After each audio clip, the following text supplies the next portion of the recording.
And so it's this thinking, it's not really even a belief anymore, to be pro-choice. And so I often find that in conversation, when you're able to actually initiate them, that there's often a lot of hurt. And I mean, 1 in 4 women will have an abortion in their lifetime. So always approaching topics with compassion when dealing with the general populace, but then also being able to be kind of bold and courageous when you're dealing with organizations or institutions like the UN, and really just to speak truth, but always coming to speak the truth with kindness and compassion and grace. That always opens a door, as opposed to just saying that you're a belligerent murderer and you're doing evil every single day. I mean, abortionists know that, and that's what they do, but not just approaching every topic as abortion is just murder, but digging a little bit deeper. And but yeah, especially when you talk about God or protection of religious freedoms or any kind of sensitive topic in today's day and age, just finding that bridging point and coming to the conversation, understanding that you don't have to have an agenda to convert someone, but just being willing to listen to their story is very, very beneficial, especially in those tenuous conversations.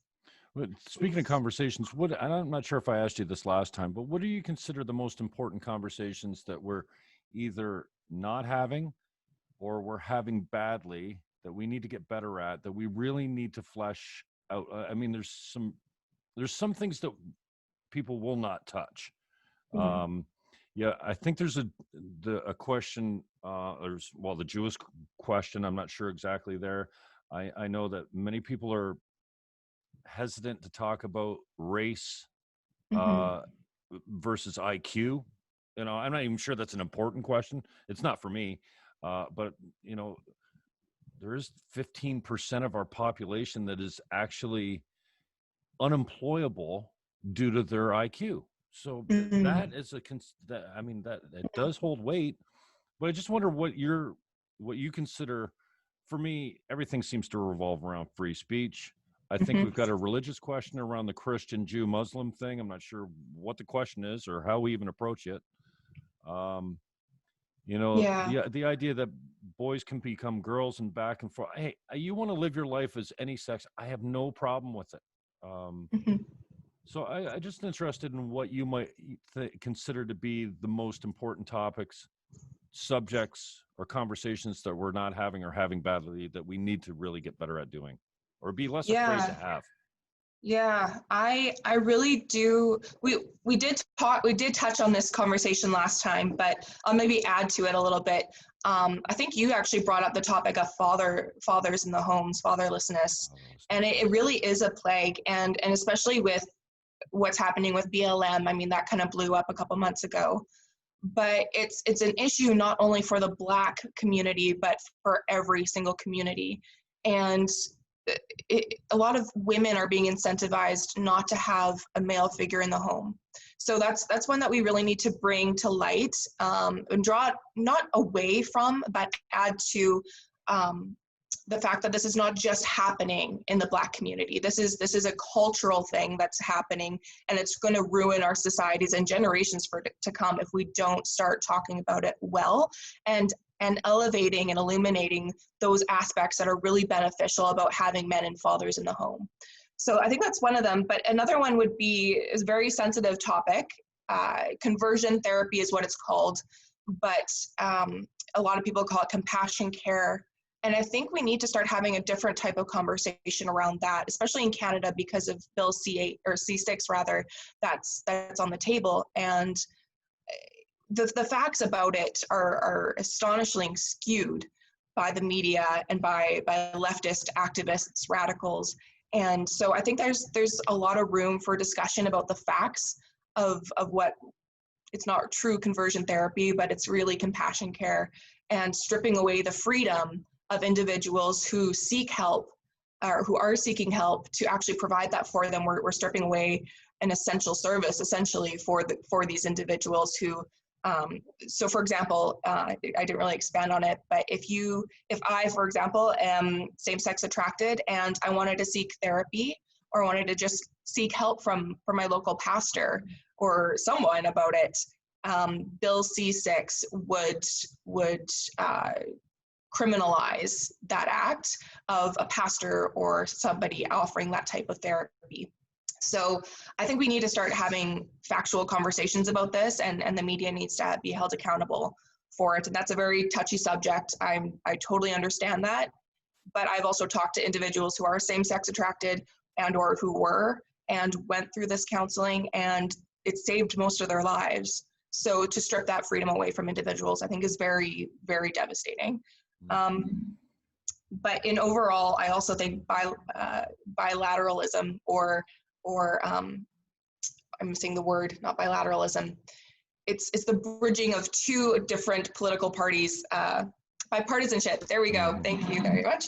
Bipartisanship, we need to start talking about it again, because if we don't rejuvenate that very topic, it will die. It's dead in many parts of various spheres, whether politics, within families.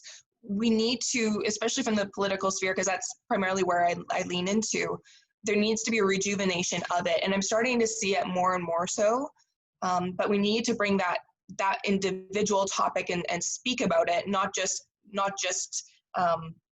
act about behind closed doors as politicians do and get along and be bipartisan behind closed doors, but we need to be showing it and acting it out and speaking about it in the general public as well. So those are a few things that I would say are some topics and conversations that we need to start either having or being better at. No, you've been I follow you on Twitter, and you're really busy lately. What are some of the things that are important to you? What are you working on, or what are you getting the most reaction from these days? I kind of get a reaction from everything, whether it's positive or negative, which I think is a good thing. So right now at the United Nations, it's the UNGA 75, United Nations General Assembly, and it's the 75th year of the United Nations. So it's a big hoorah for the UN, and I've been covering kind of what their projections are and what they want to see happen. And especially with COVID, there's a lot of different responses from different governments around the world. So you'll see many different countries, member states is what they call them, that are present at the UN. They come and do their kind of announcement or what they're excited for about the UN, or what they're doing as an individual country, and tying into the UN that way. So there was a lot, I've been looking back a little bit at what the UN has been doing and how that's tying into the UNGA. So there's this huge push, especially with COVID, to build back better, which was one of the main talking points throughout many different discussions at the UN and are still happening at the UN. But when they had their assembly... Can I interrupt you just for a second? Build back better. I've heard Justin Trudeau sing this lately, but the first time I heard it was the Joe Biden campaign. That's what I was going to bring up. Are they just ripping the slogan off because they thought it was good? Or? So because I've been monitoring the UN, it's actually it was before Joe Biden ever had his talking point, his slogan of Build Back Better. The UN was actually pushing this. And so I actually threw it out there on Twitter one day, and I was just like, this is total speculation, but I'm very curious as to, is this actually, did Joe Biden, Kamala Harris, did they get their slogan for their presidential campaign from the United Nations? But then it really started to irk me when I was watching the progression of all these leaders of organizations and of countries come on and celebrate the UN's 75th anniversary. And in their messages, a bunch of them were saying, we need to build back better and work towards Agenda 2030 and the Sustainable Development Goals. And every so often, it just kept cutting me. It just cut me. It was like, what is going on here?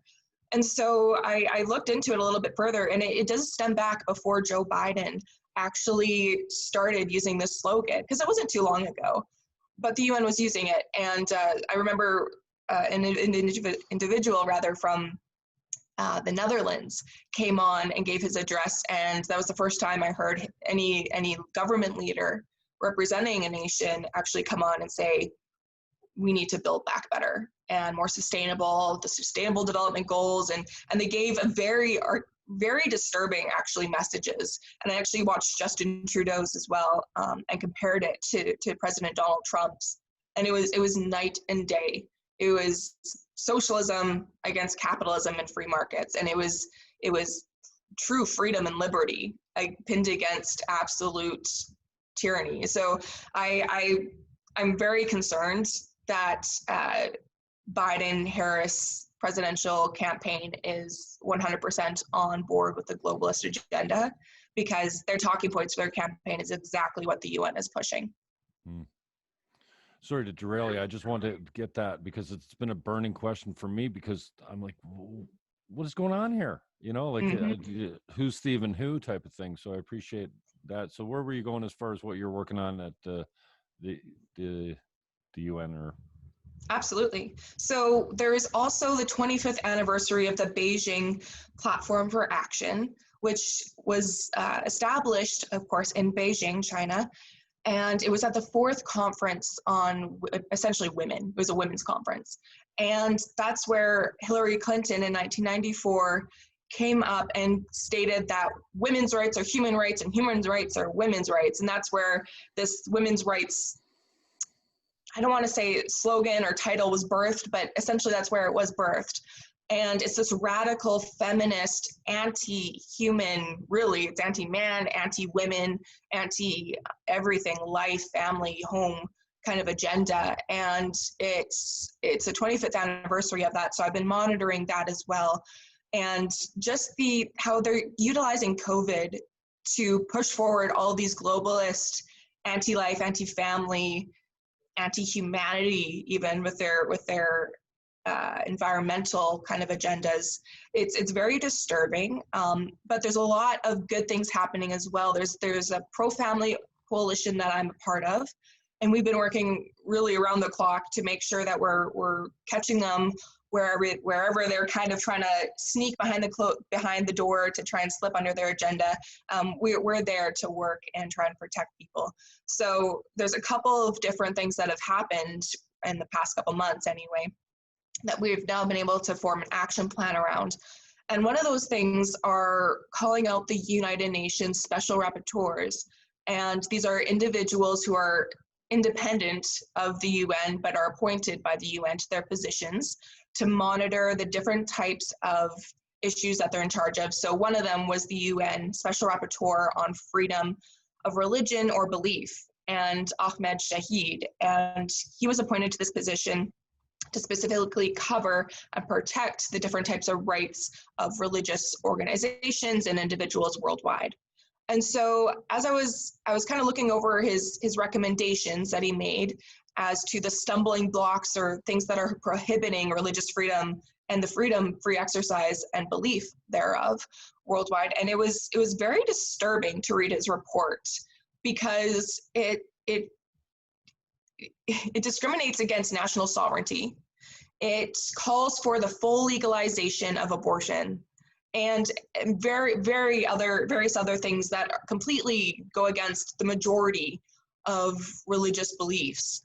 And I was disturbed by this enough to make sure that we had a plan of action for it. So our coalition is working on getting religious leaders worldwide. And if you happen to be one of them, anyone listening, please do reach out to me, because I'd love to get you involved.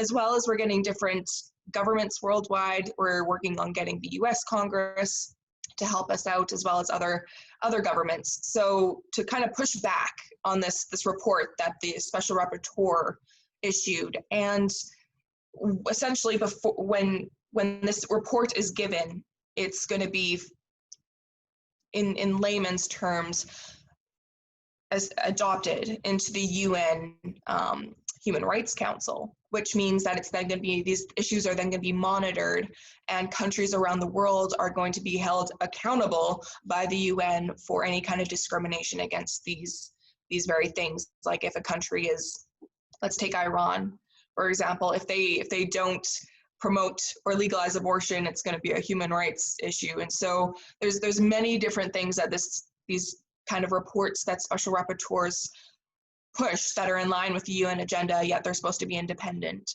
So again, UN Special Rapporteur for physical or mental health is another one of them. She's a huge abortion advocate. She wants the full decriminalization, full legalization of sex work, which is prostitution. We're not going to skew those words up. It is prostitution. And many other teaching CSE, which is comprehensive sexuality education. So a lot of disturbing things that these special rapporteurs are pushing. So that's one of the things, as well as working with different governments to help work on policies that really do protect life and contribute to the full flourishing of every individual, whether born or unborn. So those are a few things that we're doing right now, and it's been a lot of fun. It's been a lot of work, but nonetheless, I'm pretty honored to be doing it. Great. Describe the UN logistically and then balance it with how you see them functioning. For those that aren't, we look at the UN and we need a world government body. We need, all kinds, so just, take some time to describe what maybe it was created as, what it's turned into, and then your personal thoughts on how it's functioning. Yeah, so it was created after World War II, essentially to keep the peace of the world and to be this intermediary where everybody can come together. Governments can send their own representatives to this one body to come and promote world peace, so that essentially World War III wouldn't happen. And that was when the Declaration of Human Rights was created, and it was, I think, innocent in its conception, and it was good-willed, and I really do believe that. There's a lot of conspiracies out there, and yes, I'm very aware of them, that the UN was set up for various other reasons. And maybe that's true, but from the facts that I've seen, it's really to promote world peace. And so I think that it's been skewed over the years, that it's always this light and this beacon in the world. I do know for a fact also that there's been a lot of good things that have happened because of the UN, because there was this gap essentially in the world where there was no meeting place, and the UN filled that gap. And so I'm grateful for that. But that's of years and years past. Again, this is the 75th anniversary of the UN. And so if we speed it up all the way to today, we see that China, a lot of different countries, but primarily China, has a lot of influence at the UN. And so too do organizations like the Bill and Melinda Gates Foundation and Planned Parenthood and Marie Stopes International, so many different groups that really go against a lot of the cultural, accepted cultural and protectionary measures in which countries around the world promote. And so I think that it's been utilized in the past for good in some areas, but to this point today, it is essentially a body in which is unelected that now promotes specific agendas to change different countries' cultural norms in order to promote certain organizations and industries, like the abortion industry, for example. And so I think that nowadays it's not really, yes, it still does some good things, but I think we could do a whole lot better with a different type of organization that has a lot more accountability. Now, I'm all for reform. I would love for the UN to be reformed, but I think that it's so down the drain, not down the drain, but so far gone that you can't reclaim it, because it really is a playground for the world's dictators and those who have very dangerous agendas. And I know people at the UN from different UN missions, which are the places where governments send their representatives to, who absolutely agree with me on this point that the UN is not what it once was, even though that's what the media still portrays it to be. And I know that it shouldn't hold as much power as it does. And people are just not able to say that who work at the United Nations. And so I'm kind of sad for that, because it has so much power that it could be used for so much good, true good. But I don't believe that it's really possible in this day and age to reclaim it.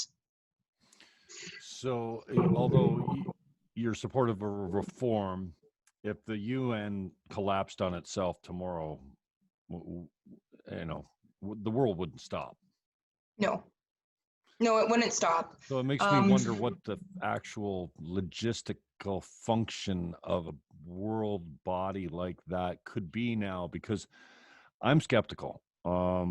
And as I told you in the last show, I'm a red-pilled green. In fact, 5 years ago to this day, I was in the middle of my last federal election as a Green Party candidate. Wow. And yeah, I've been a Green Party candidate since 1993 several times. Now I've come center right, which seems extreme to many of my fans or friends or even family Mm-hmm. that think they know it all about masks and think they know all about Trump and think they know all about politics. I mean, I've been engaged in politics for decades. Mm-hmm. Some of my best friends and family they're not interested in it. And that's fine. I mean, I don't judge them on that. But Mm-hmm. all of a sudden now they're telling me, you're not right. Like there's something wrong with you. Why? Yeah. Because I want to stop illegal immigration, because I'm against, at the very least, I think I'm still moderate. I don't want to ever see a late-term abortion, ever. Mm-hmm. You know, I know I'm not going to stop abortions, but we don't have a law for it in Canada. I didn't know Yeah. that. I did not know that. And most people don't. Yeah. So I'm very skeptical of these false narratives that, you know, my new website, when it breaks, the first promotional shirt which is going to be, "You've been duped." Because so many of us are. And I was, you know, I didn't really look into why Colin Kaepernick was kneeling on the sideline. But to find Mm-hmm. out that Black Lives Matter was based on a lie that cops are indiscriminately and disproportionately killing Black people blew Mm-hmm. my mind. And Yeah. now I'm angry that I got taken in even a little bit. Yeah. And so I wonder, and I'm very skeptical of the WHO, of bodies like the UN that sell this Marxist left-wing lie Yeah. that racism pervades every, we have Justin Trudeau telling the RCMP is racist. And people don't get, words are important. Very. Systemic means all through the body. Mm-hmm. Like if I have an infection on my finger, it's localized. If I have a systemic infection, it's my whole body. It's not just, and people are trying to sell the idea that systemic racism exists Yeah. everywhere and I'm not buying it. And Yeah. so it's been hard for me lately because, Jordan Peterson helped me to understand, because I was suffering a lot of pain with this, what I would call growth, like wisdom, even if I could be so bold as to say that, because I don't consider myself all that wise. But, my body, my choice up to 9 months doesn't Yeah. work for me anymore. I'm not 24. Yeah. I'm not saying I believe that, in 1993, but I'm resigned. I'm cynical. I'm angry. And Peterson helped me go, what do you think? You're going to change the lenses, the color of the lenses that you see the world through, and it's not going to cause pain? No, Yeah. it's very painful when you change your beliefs, because, I consider myself a very loyal human being. I didn't realize that I was also loyal to my old beliefs, and breaking up with those beliefs has been really difficult. So, I wonder how you put that in the context of the UN, because I feel like they're selling me a narrative that's just garbage, to be honest with you. Yeah, they're very good at it too, because they have regional and international bodies that also align with them and push their message and talking points, as well as the organizations and talking heads that align with them and team up with them and they all promote this agenda. And that's why I say it's kind of the UN is kind of a hoorah place for a lot of evil in the world, and a lot of different agendas are cooked up there and then pushed out from there. Because the UN pushes so much humanitarian, what they deem to be anyway, humanitarian aid. And yes, they do push a lot of money. They do push a lot of aid to a lot of hurting countries, but there's a lot of strings attached. And I'll bring up Yemen, for example. Yemen is going through a really tough time right now. And a lot of people are on the brink of starvation, like multiply millions. And instead of delivering clean water, immediate aid for clean water and food and sanitary materials, they said that they were not going to deliver any of that until Yemen said yes to reopening all of their reproductive health services, which is abortion. And something I want to say is at the UN, they always use this talking point of, that was made up, it's actually not a term, it's a term, not a talking point rather, of sexual and reproductive health and rights, which is code for abortion. So if you don't say yes to our SRHR agenda, then we're going to hold back aid until such a time, which means more people are going to die. And that's not what a true humanitarian does. So I would never deem that humanitarian aid. That's disgusting to me. So in the confines of the UN, I see that it's because they have so many different local, in every country, there are local talking heads that are tied into the UN, and different governments are on board because they see the UN as such a powerful institution, which I think needs to be pushed back on, because the UN is unelected, and yet they affect our local, provincial, and federal legislation, as well as international legislation. So I think that there needs to be some accountability there when it comes to that specific issue. Am I getting the WHO and the UN confused? Because as soon as you said, like, I've heard this idea that, oh no, we'll come in, we'll give you drinking water, just sign your banks over to us, we're good. You know, that's who these people are. Am I getting it right? I haven't heard that one yet. It very well could have happened. I can go look it up. But the WHO is a branch off of the UN, just like the UN Population Fund, UN Women. These are all branches of the UN, but they are still the UN. So WHO is still the UN. But yes, like, for example, the WHO sets the world standard for sexuality education of our children. And they worked with UNFPA, which is their population organization. They're tasked with depopulating the earth and lowering population. And then they also had IPPF, International Planned Parenthood Federation, come on and work with them to create this very sexual, disgusting curriculum for our children. And so it's very telling of what the WHO wants to do, and therefore what the UN is trying to do with these very powerful, or what people have given power to, these organizations. So they're very, like, I keep saying agenda because they're very agenda driven, and those agendas always lead to more money in their pockets, or that of individuals like IPPF or Marie Stopes International, or whoever else might be on their piggyback. Talk to me about the kids, because there's nothing that enrages me more. I'm a guy that can pretty readily identify where my hate is directed. I'd love to get rid of it. I haven't been able to. But there's nothing more that challenges me than trying to understand how the sexualization of our children is helping this drag queen story time, this sex ed. I mean, especially in Ontario, we had a convicted pedophile. You know, right? Like Benjamin Levin. Yeah. How the hell did we get to this place? And for me, I'm all about free speech. I'm all about, trying to convince people that more gun laws aren't going to make safer communities, but don't screw with my kids. Now, I don't have kids, so I use that metaphorically. I'm not saying it's still out of the question for me, because I love them, okay? And maybe that's why I crave them so badly, because I didn't have them. But, and that's one thing that this COVID has knocked right out of me is, once a month I would look after the preschoolers at church, and it'd be 25 of them, and whoever wanted to shoot baskets with Jimbo in the corner was my guy, girl, or whatever. Like, I just love them. And to watch them now,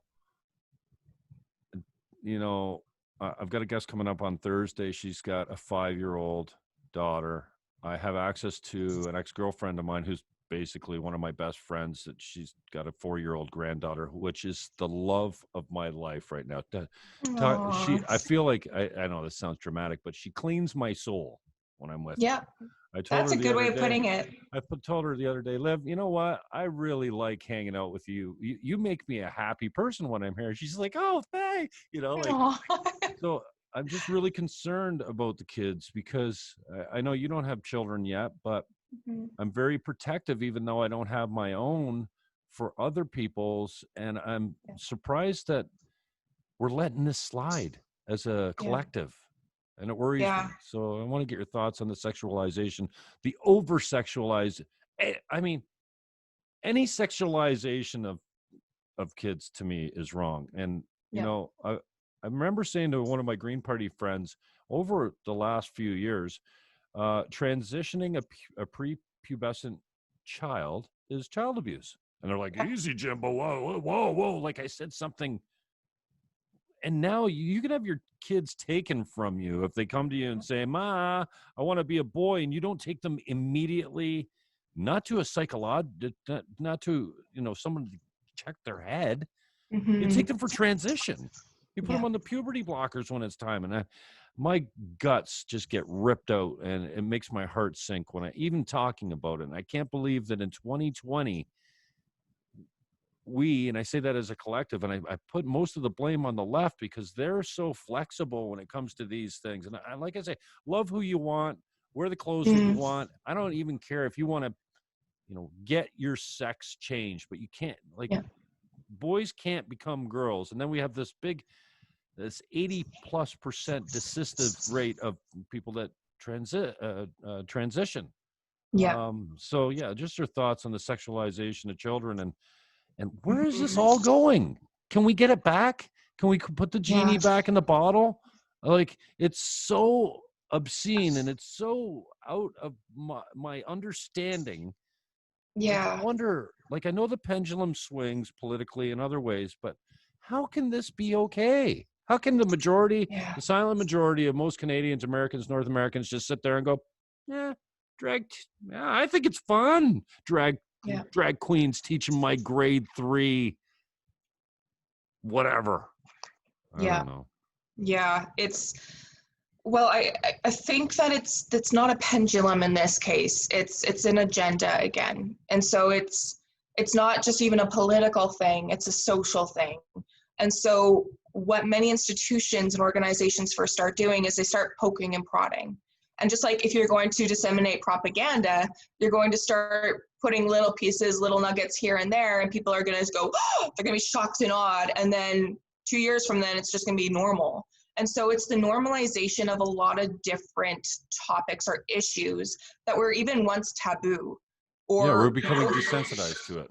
Exactly. So many things have been normalized. And what, again, it's not just the left, but the left has done a really good job at identifying and understanding psychology and identifying that children are going to be the carriers of agendas and ideas, whether beneficial or dangerous, into the future. And that's going to be taught to their children. It's just going to be a trickle down. So you think this is a straight up indoctrination and programming, a deliberate programming of our children to make sure that the agenda is carried forward? Are these people actually this bright and maniacal? And yes. And people in this center right, far right, whatever. Well, I probably shouldn't say far right. I think of far right being I'm far right now. Just center. I'm a moderate center right guy, and I'm far right because the left has gone so radically the other way. Exactly. So, where was my train of thought going on that one? So sorry. The kids. Yes, our kids. So when we're looking at these, when we're looking at these issues, it's partially our fault as well as people on the right. Because we thought, oh, well, if we shoot a post out there or we raise one issue with a elected representative, we've done our part. And then we move on to the next thing, and the left just keeps hammering forward. And we just go, oh my gosh, there's so much that we just get overwhelmed. And we go, okay, well, we're going to sit back, we're going to watch this, and we're not going to do anything. I was recently reading a scripture in the Bible, and it's like, well, yeah, we're supposed to be out there and defending the vulnerable and the widows and those who really truly need support. But we're not supposed to just do that. We're supposed to then do good as well. So we're supposed to be active in our communities. We're supposed to be the ones that are changing culture and influencing culture, and people looking to us instead of culture influencing us and us doing nothing about it. So I really do believe that several countries around the world, even though they might seem far gone, whether it's economically or socially, there really is always hope. Because we can look at legislation, and it's so boring, honestly. Like it's just boring to look at legislation for me and many other people, but you can see different ways that you can tweak it and be like, oh my gosh, this could have a great ramification if we change different things for the future.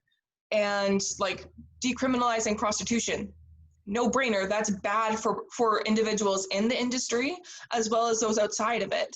So there's many ways that we can repeal legislation, we can modify, but I think that the most important thing about our kids are parents being engaged, because we have this whole generation that is now grown up being taught and loved on and giving acceptance to children via what we're doing right now, being online. And that can be a really dangerous thing.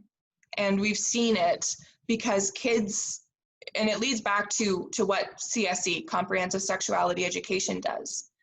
And one of its intentions, its stated intentions, is to deliberately have the teacher ask children what their values are at 4, 5, 6, 7, 8, 9, 10, and then say, okay, well, what about these types of values, these types of beliefs? And when a child is in front of an adult, whether you have children or not, just think back to your own childhood. If you're in front of an adult and they're telling you that what your mom and dad are telling you is not right, and this is a much better way, this is a better way to be a friend, to love the world, they're teaching these things, children are going to go, oh yeah, that is a better way than what my parents are telling me. So they're teaching children to differentiate between what they're being taught at home and what their school teaches, essentially. And then children are then affirmed in what the school or the teacher is teaching them. And that should never be happening in the classroom. That's pure indoctrination. And classrooms it should be nowhere near that. And yet this is being taught in our schools and to our children. And one of the most disturbing things actually is pushed from the WHO. And in their sexual curriculum, they essentially say that children as young as 4 years old should be learned how to pleasure themselves. And I think that parents and people in the general public they think it's just so out there that it would never come near them. And what the left understands is that, I was thinking about this just yesterday actually, is that even like if you get the hubs, you get the centers, then you're good. But your agenda is not complete. You haven't hit that goal, that target. We need to then go into the countryside and influence every single little schoolhouse here, there, and everywhere. And that's what they do. And that's what they've now done, all the way down to like our middle of nowhere post offices. They have these very whacked out policies, like gender policies, for example, where nobody can get a job there. Everybody needs their mail, but nobody can get a job because you have to subscribe to a certain kind of ideology or be tilted a certain way. So it's a very intentional, very smart plan. And I think that it's been working so well because people just don't believe that it could ever touch them. And then when it does touch them, they just feel powerless. What do you mean by smart? Smart? The leftists, you mean? Mm-hmm. They understand how to push talking points, how to utilize, let's say, social media. And for a long time, and people on the right have gotten way better at this and those results are starting to show. But when it comes to legislation or setting up organizations and then independent organizations and then sub-organizations and then having this person in the media talk about their own agenda and making sure that they're networking really well and making sure that they train up the next generation of lawyers, and influencing how then the lawyers are taught. And it's a whole system. And it's very, like, it is very intelligent. And people on the right and on the left nowadays, especially, think that the other side is just a bunch of archaic dumbwads who do nothing and just say everything that's so bad and evil. But the truth is that that's even purposeful. That's what people in the highest offices want, that nobody really speaks their names about, because if you can cause chaos, if you can cause disorder, even amongst the intellectuals, division, then you're in a really bad spot, and that's where we're at. But when we even look at, for example, after World War II, when the socialists knew they lost, when the Nazis knew they were kaput, what did they do? They made a very smart decision, and they decided, because even in America, in Canada, in the UK, everywhere, there were Nazi supporters, and many who actually even went overseas to fight with the Nazis. And when they returned, or they thought they were done with, they came up with a plan to influence, again, the next generation. So what did they do? They went and became professors in different universities. And then you start teaching ideologies from there on out, which, again, if you hear it from a professor at Harvard or Oxford or wherever, you're going to go, oh my gosh, I didn't know this all my life, and what I learned was a lie all this time. And these amazing, well-educated individuals are teaching me this. I need to carry this message on. And these individuals come out feeling empowered. And I think that is part of the way that this slippery slope has just gone straight down, and we're kind of arcing the bottom of it now. But I really, again, I don't like to just be a bearer of bad news. I also see a lot of people in universities, in institutions, who have gone through this radical sexualization program, essentially from kindergarten to grade 12, and then on into their secondary. A lot of them now are reverting back to what they were formerly taught as children, or what society showed them to be good and pure and true. And so a lot of people, I think, need to now find their voice and start speaking up about it, because people come to me all the time and are like, oh my gosh, Mattea, I can't believe you're saying this stuff, but I've gone through this, everything you've said. And yeah, and you know what I get a lot of times is, oh, I love that you just don't care, because it comes out, I'm deeply sensitive when people, you know, say crap about me because they disagree with what I believe, and they call me names. It hurts. But people think I don't care because I'm fearlessly speaking truth. Yeah. And I don't want to even say my truth. It's like, no, you have truth and you have lies. Yeah, it's true. Yes, that's the truth. You know, it's, I don't know. It's, I'm guilty of not giving the left their proper due, because I don't consider them that intelligent and that planned and that strategic and that deliberate and that intentional. Well, and if I can say, they wouldn't have the success if they weren't. Yeah. Well, part of that is who they throw out there, essentially, to push their talking points, right? So let's take, for example, AOC. I was just gonna say AOC. She's not the smartest woman in the world, but she understands, let's say, social media, how to look good, how to talk. She's a great actress. Yes. But there you go. Perfect way to describe her. But you have to understand those people who are influencing her, who are talking to her about how to talk, how to present herself, how to talk about different issues, what kind of legislation is coming up she needs to support. And train, really the training and the wheels under the cart. That's where the foundation is, and that's what pushes the agenda forward. Yeah, when she first came onto the scene, she looked like beyond radical, and even people on the left were like, "Who is this chick? Like she's ridiculous." And so now a lot of people are going, "Oh, okay." Either they're really for her still, or they're really against her. Even some of her former supporters, like, "Oh, I want nothing to do with her." But she accomplished a really important strategic thing, and that's pushing agendas forward. Like, she presented the Green New Deal. Like, the Green New Deal would bring down America so fast, but yet she did it. And she moved that till just a little bit more, and then just a little bit more. It's going to be one of their downfalls, of course, but it's really important to understand that people are put into positions for strategic reasons, even if they do seem like they're loosey-goosey total blondes. That's no slight against blonde people, by the way. But you have to understand, like, there's people behind the people behind the people. And when you get to the root core of it, there's strategists, there's people who are brainiacs who are driving these things through other people. So that's why I say they're so smart. They're brilliant. Mm-hmm. I want to pick up on your prostitution comment. How do you not legalize and regulate the oldest trade in human history? I mean, prostitution's not going anywhere. Just like poverty's not going anywhere, just like mental illness isn't going anywhere, just like, we have some ills that are inherent to society. We're not going to fix them. We've never been able to fix them. It's like, 15% of the population has an IQ that considers them unemployable. That's an issue we're never going to get rid of.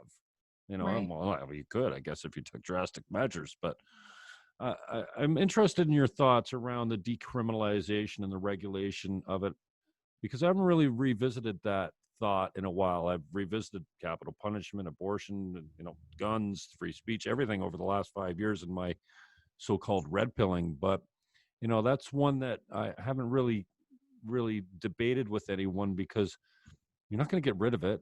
Why make criminals out of these people because there's always going to be a market for paid sex? So absolutely. Yeah. What do we do about it? So I would first say, just like with the abortion issue, women who go in for an abortion, if it was illegal, the act of abortion, women going in for abortions would not be the criminals. It would be the abortionists, the ones killing the child. And I would say it's the same when it comes to the prostitution issue. With prostitutes not being the criminals, it's those seeking out. And so it's a strange issue for me too. I haven't dug into it too much, but I always take the viewpoint and understanding that, or rather I take the talking point that the left often pushes of decriminalizing it is actually going to be safer for these individuals in the industry. And that's totally false. Because when you look at, let's say, again, Netherlands, where prostitution is totally legal and it is a legit industry, it's out there in the public. Over 90% of women in it report still being robbed or raped or very brutally abused. So it doesn't do anything for the health or the safety and protection of men and women, or even where it's allowed, young individuals, even children in it. So it's something I have to dig into more as well. But I always take the standpoint of the reason why they want it decriminalized or just totally legalized is that they want it to be a safer industry. And they also want it to be a credible industry, which for me immediately speaks to the erosion of a society. I mean, it's a degrading industry. I still know some people in it and who self-prostitute themselves, and because they don't see themselves, one, as either worthy of having a regular, like what we would deem a regular job, or they see that it's the most easy, accessible means of quick cash. And so I look at all those different symptoms per se and go, okay, how can we remedy all of this? Why do people feel this way, men and women? And it's the very disturbing trend actually coming up that I want people to be aware of is our mothers and fathers self-prostituting themselves out because they can't find work that's flexible for them. So I think even working on a flexible job, which is something that is talked about at the UN, which I appreciate. And a lot of it's talked around the context of making prostitution, self-prostitution easier. But there are countries like Italy and several others who are working on this very issue. of making it easier for moms and dads to be able to work from home and or have a more flexible job, so that they don't have to pay daycare, so that they can raise a family, so that they can have these powerhouses, because that's what families are within society, that drive the economy. So there's many different symptoms, many different issues around prostitution and decriminalizing it. But it all comes down to me. I care and love these people in this so-called industry. And I want to see them well and protected and loved. And none of that comes from being in the industry. I'm open to shifting my thoughts on this, but I get stuck in my old beliefs very often. And again, I haven't visited this, and so maybe we're not going to work it out completely together, but maybe you could give me something to think about when I leave here. But I'm thinking, how is it different than any other like service? I pay a plumber to come fix my tub. Yeah. And it's got to be pretty lucrative, I would think, from the standpoint of like how you can live compared to working in a grocery store. I'm thinking sex workers pays a little bit better than that. Now maybe you've got other payouts or tip outs to other people if you've got other people in the organization that are lining you up with escort services, or your traditional pimp or whatever like that. But and I come back to this idea that I've only learned over the last decade or so, like there's some things you're just not going to get rid of. Yep. And this is the oldest trade in human history. And so, how's it different than from any other service? I've got a need. You've got the answer here. I'll give you money and you give me what I need. Now I get the whole, how it's not healthy. I get whole, how, if you're a Christian, it certainly doesn't speak to Christian values. It destroys the family unit, which I think is, like we were talking about fatherlessness and whatnot, is, Nietzsche said, we killed God. What do you expect? And blood will run in the streets for decades. Well, we're seeing a lot of that. So, but I'm open to having a shift on it, but I'm not there yet. And I haven't really dug into it. I haven't listened to enough debate on it objectively to kind of have an open change of mind on it. Right. Well, how it's different from a plumber, using your example, plumbers are very beneficial to society. They're very beneficial. And no harm is ever done from employing, whether to the plumber or the customer. There's never any harm done. And there is a lot of harm that can be and often is done by legalizing prostitution. Now, we could get into the whole discussion of how the healthcare system would then have to account for higher increases in HIV and or AIDS, as well as just like I don't want my tax dollars going towards funding abortion. I also don't want my tax dollars going towards providing different types of preventative, I don't know how to really say it, healthcare towards institutions or industries in which are very preventative, and or I consider prostitution to be self-harm. That's truly what I consider it to be. But when it comes to decriminalizing it, I truly just see it as a means of, it does hurt the economy in a certain way, but it also hurts individuals, not just the individuals in the industry, but those outside of it. So I want thriving families, because governments around the world look to families as to determine the health and wealth of their other nations. That's how important family units are. And when you decriminalize prostitution, the majority of individuals doing it, whether self or forced, are being trafficked.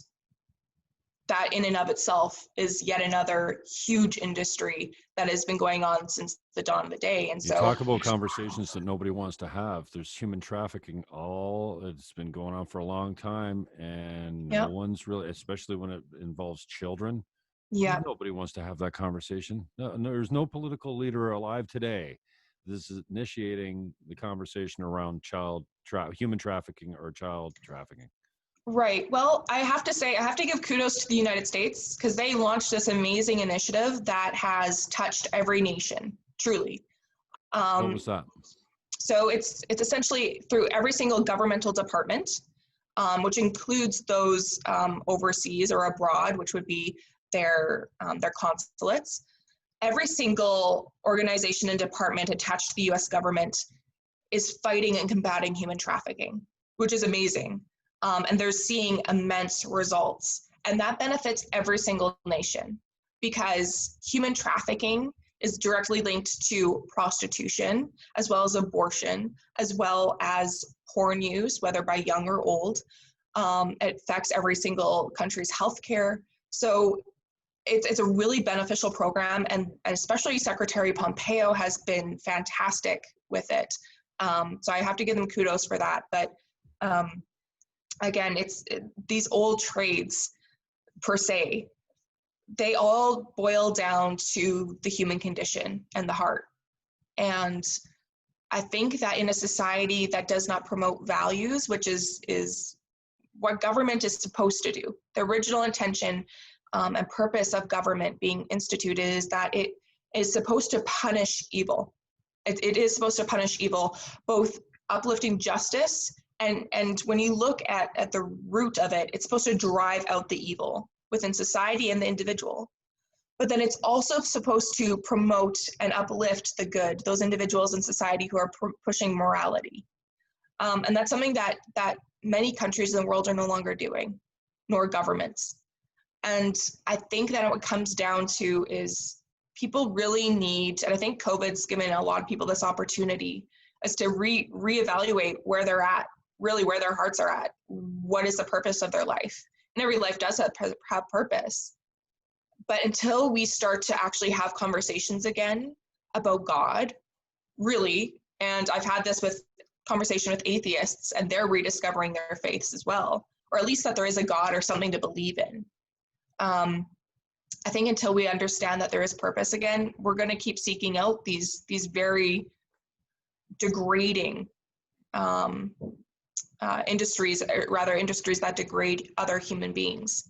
And how we treat the most vulnerable among us, whether they're born or not, is really how we're going to treat everyone. So if we see lives as disposable, whether it's the child in the womb to be aborted, or a woman who's being prostituted, or some human being, a child or a man who's being trafficked and sold for sex, if we see those people as disposable, we're going to see everybody that way. We're not going to appreciate life around us, and that's going to affect what we spend our money on, what we spend our time in, and how we're going to even vote. So for me, that's kind of an all-encompassing issue for me. And taking care of the vulnerable is something we probably haven't been doing as good a job as we could be now.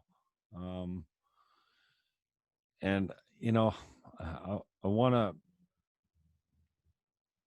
to inspire hope, but I feel so hopeless sometimes. I know. And I'm a 10-time candidate. I'm politically engaged. I have some pretty thick skin. I am sensitive, but I come off like you can't touch me. Yeah. I think that's kind of funny because it's not even how I come off. It's the way people understand my way of being. Yeah. Because if I didn't care, I wouldn't be talking to you right now. I wouldn't be talking to any of the people that I talk to, because it's my hope that someone watching goes, oh, wow, that's interesting. I never really considered that before. And, speaking, our speech really is thinking. And if we can't be free to speak, and I think a lot of people in the silent majority are like, Jimmy, God bless you, man. I'm with you, but I can't like those posts because I can't be seen on social media supporting a guy like you. I got you. I'll support you privately, but there's no way I can come on your show, be associated with you, hang out with you, or even like your post on social media. So I want to be hopeful, and I think that every generation has had their times of like, whoa, this is going way too far. We've always had that. We're really not that special in this day and age. We have some specific issues. We had Mm-hmm. specific issues in every generation. Exactly. So I'm not hopeful that we can turn back time. Like, in reality, we are the most progressive, the most understanding, the most tolerant society that's ever existed on this planet. And we get better every day. Exactly. Yep. And the left, all they want to talk about is how we're racially, stereotypically profiling people, keeping people down on purpose, the rich, and socialism for everyone. I'm so hopeless when I hear this. I'm like, what am I going to do? I do my little talk show. I've got a couple people watching here, a couple comments on Twitch, a couple, but, and YouTube won't give me my channel back. I was up to 3 million views, Yeah. out of nowhere. So I'm wondering where you find your hope, and what do you see as hopeful in society today? Yeah. Well, I got about 3 minutes till my next meeting, till I have to leave for my next meeting, So but I will slam it in here. Truly, I do find my hope. I have to say, I am a Christian. I do find my hope knowing that my purpose doesn't depend on what I do, but upon who I am and whose I am. And understanding that, I understand that I actually do have hope, not only for my future, but for those around me as well. And when you understand that the hope, you find hope. Like, it's not just out there. You can have a glimmer of it, and then it can easily fade. But when you understand that there is hope in front of you always, you can continually march on. Yeah, you're going to have crappy days. Yeah, you're going to stumble and you're going to fall and you're going to fail. But understanding that there is actually something out there, there's purpose beyond just my title or based upon what I went to school for or who I'm married to. There is hope beyond all of that and purpose. And I think that even in society, we're seeing glimmers of that can actually uplift people. Like I said, like that human trafficking initiative started by President Trump, that gave me a lot of hope because that started influencing countries around the world. And that's only going to have a beneficial effect for both people in the industry and those who have sought it out. And then you can look at different politics, especially I'm actually grateful for COVID in a certain way, because we've seen a lot of governments, a lot of people in general reveal who they really are, as well as where they really stand. And I think people have been able to cling on to, oh my gosh, there's someone out there speaking. That gives me hope because I believe what they're saying, but I can't speak, just like you're saying.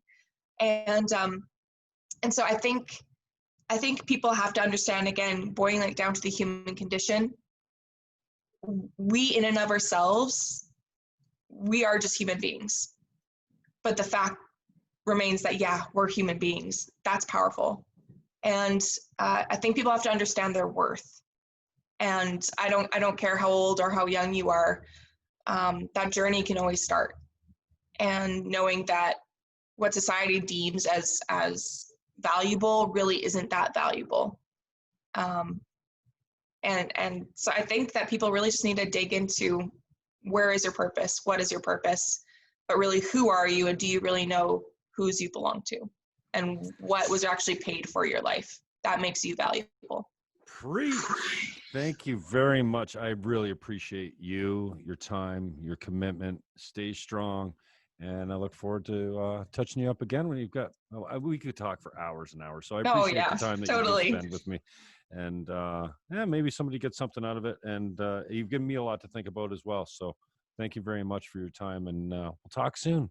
Absolutely. Take care, Jim. All right. Cheers. How do I work this? Oh, she's gone already. She's Mattea Merta if you need her.